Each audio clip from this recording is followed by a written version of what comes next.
Ici, je te parle de l'avenir des métiers peu qualifiés au Québec.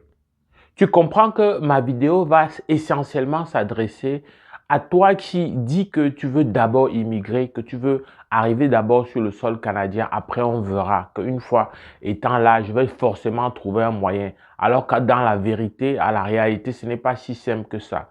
Alors, mais mon intention, non, ce n'est pas de te décourager, mais de te dire précisément ce que tu dois faire. C'est-à-dire ce sur quoi tu dois t'appuyer pour garantir ton immigration définitive au Québec et donc au Canada en général. Mais permets-moi avant de continuer la vidéo de te faire une annonce forte. J'organise 2 conférences à Douala, puis 2 conférences à Yaoundé. À Yaoundé, ce sera à l'hôtel Franco. À Douala, ce sera à l'hôtel Bano Palace. C'est donc 4 conférences au total réparties sur le mois de juillet et d'août. Tu auras la chance d'être avec moi, de m'avoir en présentiel et d'avoir la réponse immédiate et sans détour comme à l'habitude à toutes tes questions. Je viendrai avec des réponses précises taillées sur ton cas particulier. Alors ne tarde pas, les places sont limitées. Je t'invite instamment, si tu me regardes à partir de YouTube, de prendre le courriel qui est dans la description de cette vidéo et de pouvoir écrire pour manifester ton intérêt. Je répète, les places sont limitées. Dépêche-toi. Si tu me regardes à partir de Facebook, alors tu as la possibilité d'écrire sur Messenger à travers le Messenger de Afrique Éducation. Alors, la première chose, dans la première partie, je vais te dire pourquoi, je vais te parler de l'avenir des métiers peu qualifiés, pourquoi j'estime que c'est un avenir qui n'est pas très beau pour toi qui es étranger, pour toi qui aspire à t'installer au Canada. Alors, la première chose, c'est de savoir que déjà au niveau de la volonté politique, ça a été clairement exprimé par la voix la plus autorisée du Québec, François Legault, qui a été élu sur la base de faire immigrer moins pour mieux s'en occuper. Alors, mais faire immigrer moins, c'est davantage faire immigrer de la main-d'œuvre qualifiée, c'est-à-dire des gens qui vont venir impacter l'économie dans des secteurs où on ne dispose pas sur le territoire québécois en particulier ou canadien en général, des personnes qui sont capables de combler ces postes-là qui exigent une certaine expertise. Alors, c'est sûr que quand il y a le besoin dans les métiers qualifiés, il y a comme un effet domino. Ça veut dire que un effet d'entraînement, un impact sur les autres métiers. C'est-à-dire quoi précisément? Alors, quand dans un métier qualifié, il n'y a pas la main-d'œuvre, l'employeur a tendance à baisser les critères. Et donc, les premiers à profiter, c'est ceux qui n'ont pas cette qualification, mais qui sont déjà sur le territoire. Alors, très souvent, en allant vers ce métier-là, en comblant ce poste, ça va vider l'autre poste qui est un métier peu qualifié ou alors qui n'exige pas de qualification.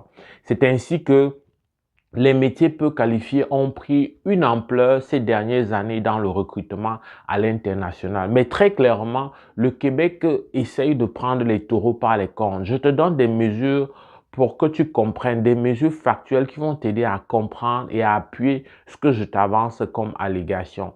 La première chose, tu es au courant, il n'y a plus d'exigence. C'est vrai que c'est dans tout le Canada, mais le Québec en est pour beaucoup. Il n'y a plus d'exigence au niveau du nombre d'heures à travailler pour un étudiant.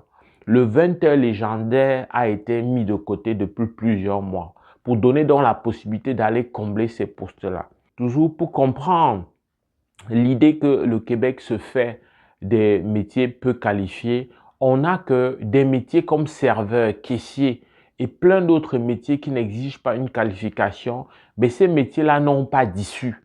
Clairement, il n'y a pas d'issue. Je vais te refaire une vidéo de mise à jour sur les programmes qui sont taillés pour les travailleurs étrangers. Je vais te refaire ça très bientôt et tu vas voir exactement qui peut bénéficier et donc pourquoi des métiers comme serveur, voilà, des métiers comme entretien ménager et des métiers dans ce secteur-là ne peuvent pas bénéficier d'une issue plus tard. Mieux encore, il y a donc des réflexions qui se font au niveau des groupements de commerciaux, notamment dans le secteur des commerces. Ils réfléchissent, la quincaillerie qui a pris le devant, ils réfléchissent comment, à la place donc de continuer à servir 7 jours sur 7, comment ils feront donc pour réduire les heures d'ouverture à 6 jours sur 7. Tu comprends très clairement qu'en ouvrant 6 jours sur 7, on est en train de fermer, de limiter la main-d'œuvre, de limiter le besoin de main-d'œuvre. Donc, il y a un impact direct, donc, une fois encore avec le recrutement à l'international. Alors, très clairement, qu'est-ce que ça veut dire? Ça veut dire que pour toi, à qui on brandit des contrats à des prix exorbitants parfois, je ne vais pas revenir sur les montants, mais à toi à qui on brandit ce genre de contrat, ben, il faut réfléchir deux fois. Il faut réfléchir deux fois avant d'accepter, mais je te prierai et je souhaiterais que tu acceptes plus dans des métiers comme manœuvre à la transformation des aliments, du poisson, en tout cas tout ce qui va être dans le domaine de l'agroalimentaire si c'est au Québec.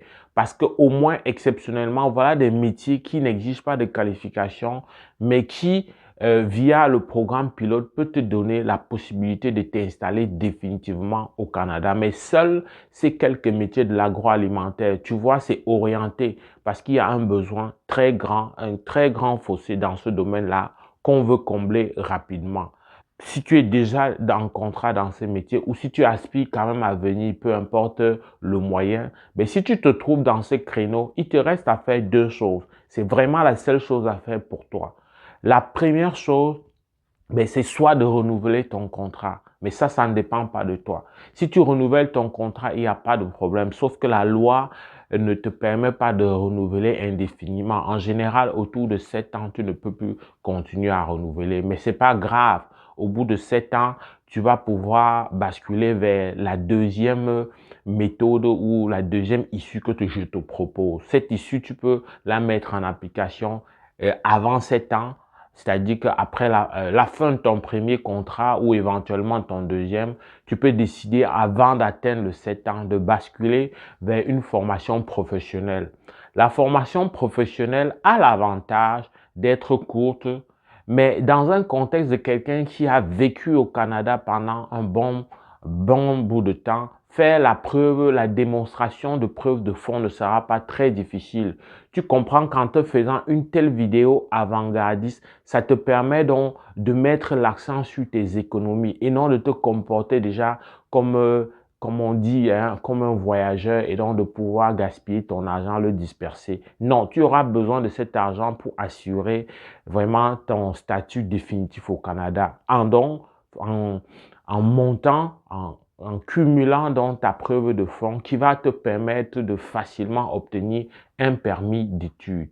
Le permis d'études va te permettre plus tard, après avoir terminé ton programme, qui peut être dans des domaines vraiment très abordables, dans la plomberie, dans la chaudronnerie, ou je veux dire soudure, en électricité, selon ton intérêt, mais dans un métier qui est considéré comme spécialisé, donc éligible à des programmes voilà, d'installation définitive au Canada. Donc, si tu as un permis d'études, après un permis de travail post-diplôme, c'est-à-dire un permis ouvert, ça, c'est la voie garantie vers l'immigration permanente.